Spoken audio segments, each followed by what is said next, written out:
Olá, pessoal!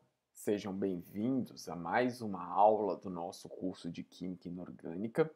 E hoje nós vamos para o nosso último vídeo da parte de Química de Compostos Organometálicos. Sendo repetitivo, mas é importante deixar claro, é um curso muito superficial.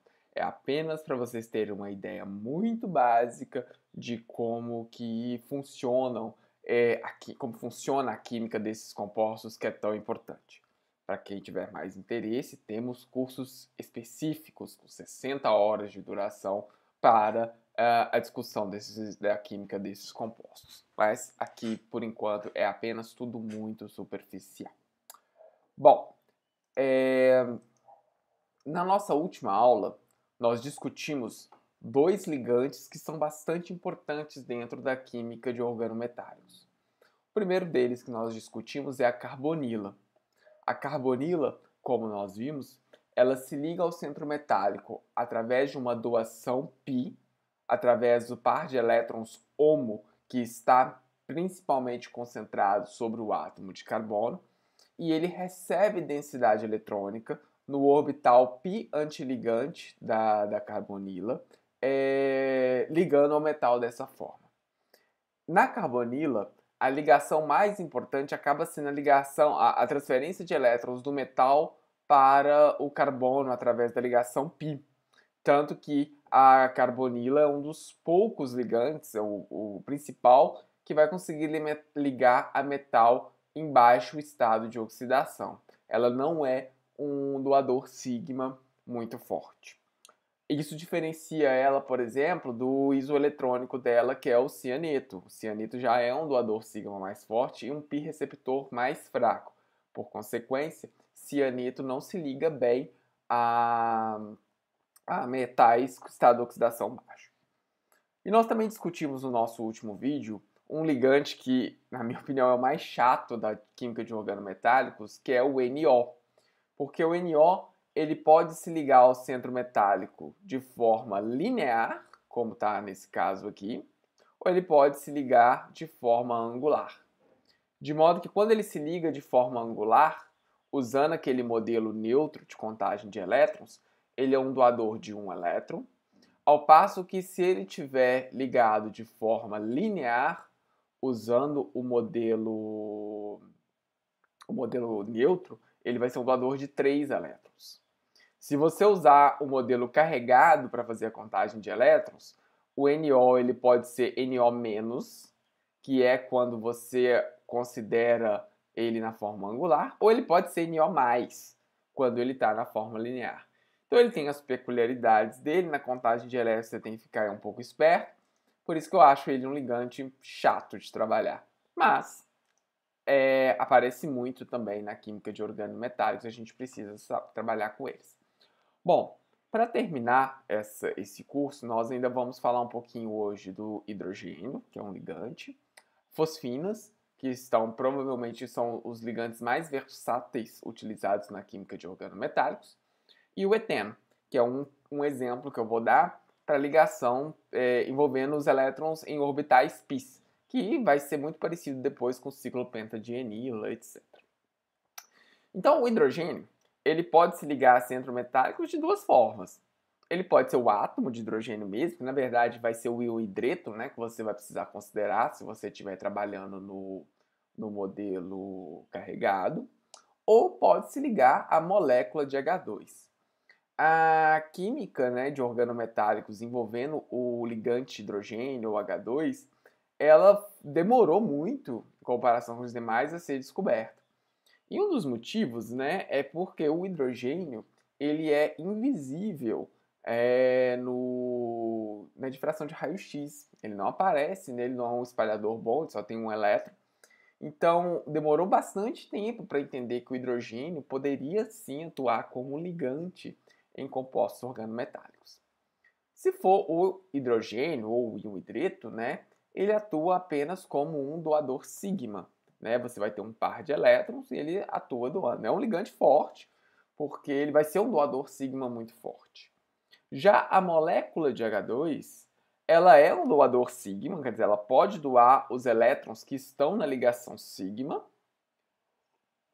mas ela também é um receptor pi, né? O orbital sigma antiligante da molécula de H2, ela tem simetria capaz de interagir com orbitais d do centro metálico. Inclusive, eu comentei em um dos vídeos anteriores, né, como se dá a reação de hidrogenação catalítica em superfície de platina, né? Você vai ter a platina rica em elétrons transferindo densidade eletrônica para o orbital sigma antiligante do hidrogênio, enfraquecendo a ligação hidrogênio-hidrogênio, formando hidrogênio radical na superfície da platina. Vamos pensar esse exercício aqui, olha só. Vamos explicar por que nesse composto aqui, molibdênio, fosfina e molécula de H2, é um dihidrogênio, quer dizer, é a molécula de H2, mas que nesse... Desculpa, aqui é um dihidreto, né? Os hidrogênios não estão ligados um ao outro. Ao passo que nessa molécula aqui, molibdênio, carbonila, fosfina, o que eu tenho é a molécula de H2. Então, aqui são átomos de hidrogênio, o ligante. Aqui é a molécula de H2. Por que será que isso acontece? Pensa aí, dá um pause e pensa um pouquinho sobre isso. Já pensou? O que acontece nesse caso, pessoal? O que interfere é a presença desse outro ligante aqui, né? O ligante carbonila. Carbonila é um pi receptor muito forte. Então, o molibdênio ele vai transferir muita densidade eletrônica para a carbonila. Quando isso acontece, a capacidade dele doar densidade eletrônica para o hidrogênio vai diminuir significativamente. Carbonila é um melhor receptor do que o hidrogênio. De modo que ele não vai transferir elétrons suficiente para provocar a quebra da ligação HH. Já aqui, essa trimetilfosfina, que eu peço desculpas, esse aqui é a mesma coisa desse, tá? Mas quando eu coloco essa trimetilfosfina, ela é um bom doador sigma, mas ela não é um bom pi receptor. Ao passo que o molibdênio vai ter muita densidade eletrônica para transferir e ele vai acabar transferindo para a molécula de H2. Ok? Bom, um outro ligante extremamente versátil e dos mais utilizados em química de organometálicos são as fosfinas. As fosfinas, na verdade, são derivados, né, desse composto aqui, o fosfano, que é muito semelhante a uma amônia, onde você troca, né, o nitrogênio pelo fósforo. Lembrando que o fósforo, né, ele vai ser mais macio do que o nitrogênio, então ele vai se ligar a metais um pouco mais baixos da tabela periódica. O fosfano, ele é as fosfinas, em geral, elas são muito úteis, porque você consegue trocar esses hidrogênios do fosfano por outros grupos aqui, principalmente grupos alquílicos.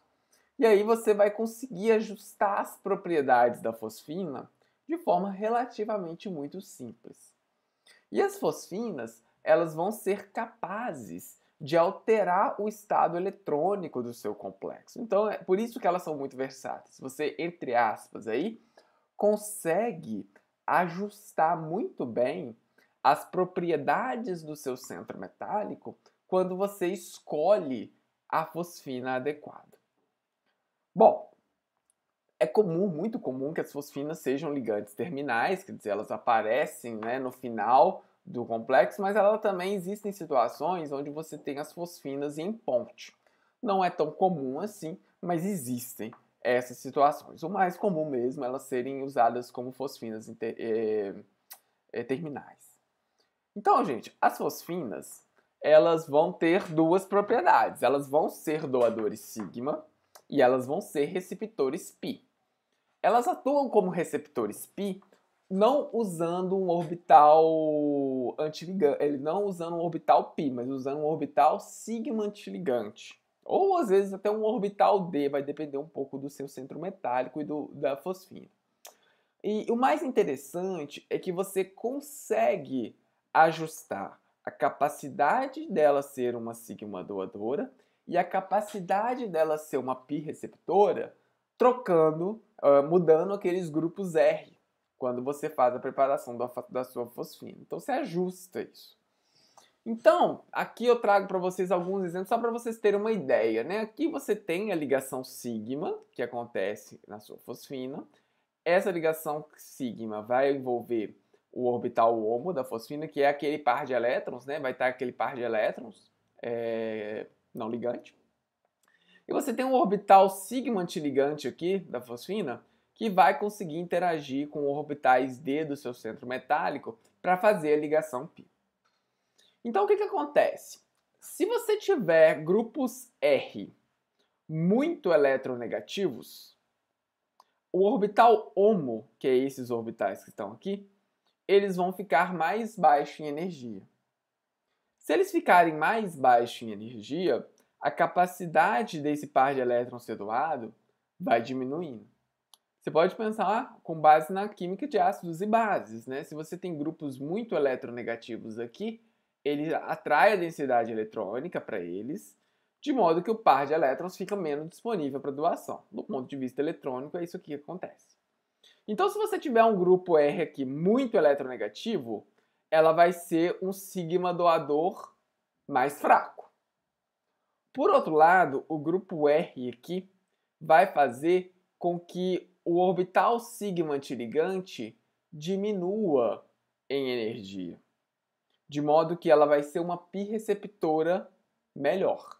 Então tá aqui, ó. Se você tem grupos muito eletronegativos, ela é um sigma doador fraco. Agora, ela vai ser um π receptor mais forte. Aqui está sigma antiligante aceptor porque é onde ele aceita, tá, a densidade eletrônica, mas essa ligação é uma ligação π, usando os critérios que nós já discutimos. Então, tá vendo? Você pode escolher uma fosfina que vai ser uma π receptora tão bom quanto uma carbonila, apenas ajustando o grupo a quem está ligado. Essa tabela aqui dá uma ideia de como que eu estou mudando a densidade eletrônica no meu centro metálico apenas trocando a fosfina. Então aqui eu tenho como referência um complexo de níquel com 4 carbonilas. E nesse complexo, o estiramento CO ele é 2.057 centímetros a menos 1.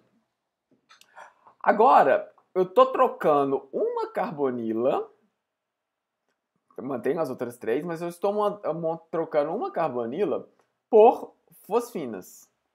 E eu continuo analisando o estiramento na carbonila. Então, olha só.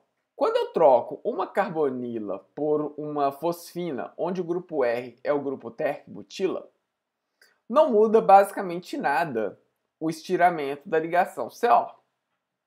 Então, essa fosfina, desculpa, que eu tô colocando, ela não está disputando os elétrons que estão sendo retrodoados com a carbonila, que é basicamente a mesma coisa.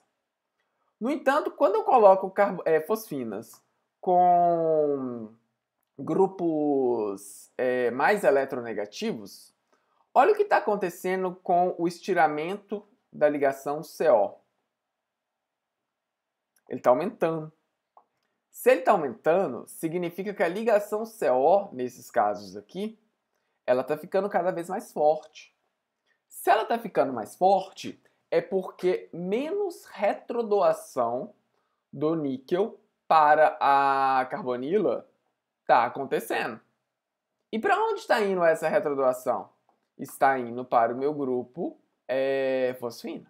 Então, as fosfinas mais eletronegativas aqui, ó, elas estão recebendo mais densidade eletrônica. E, por consequência, a menos densidade eletrônica está sendo doada para o carbonilo, que aparece aqui. Ok? Lembrando, né, gente, que a densidade eletrônica retrodoada, ela está indo para um orbital π antiligante.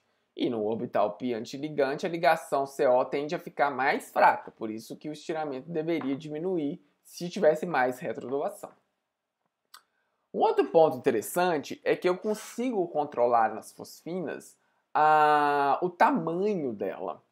E esse tamanho, né, ele é medido através desse ângulo de Cone, que circunscreve essa fosfina. Esse ângulo de Cone é conhecido como ângulo de Thälmann.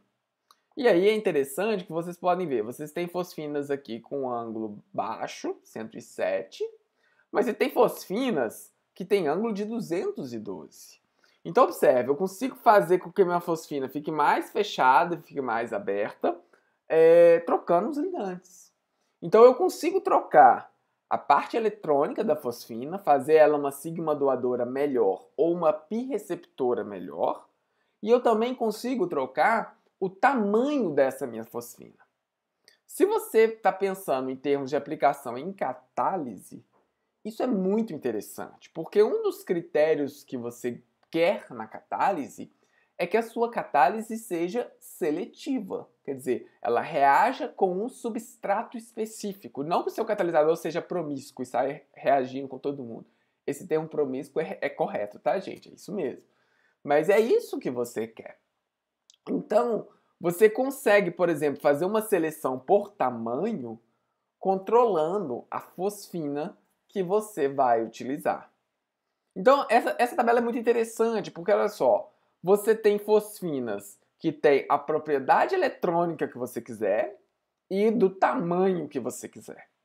Então, você consegue usar esse ligante para fazer um ajuste no seu complexo da forma que lhe for mais interessante.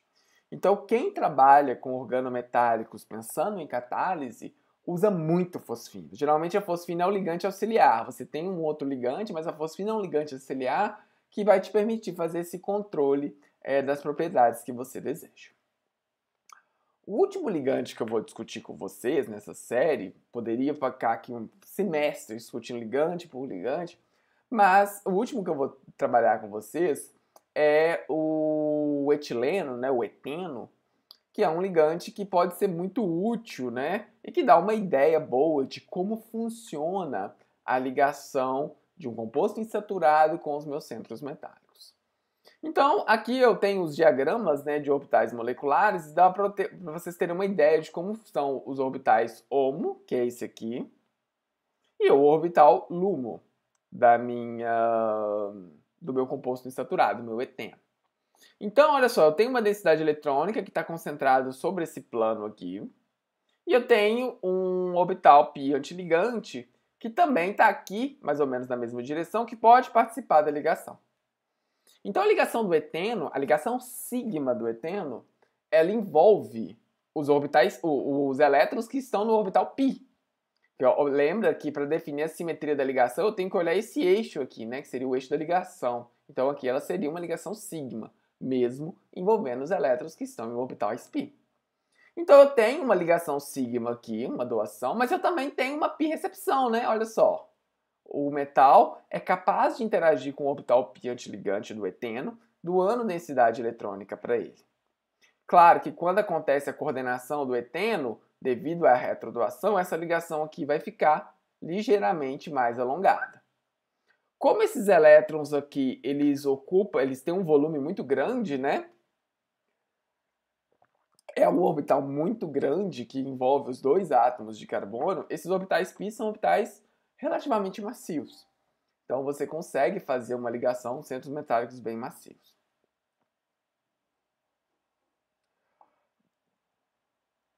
Então, basicamente, aqui só para vocês terem uma ideia, né, de como que acontece essa ligação, por exemplo, lá naquele sal de Sines, que foi o primeiro sal envolvendo esse tipo de ligante que foi obtido, né?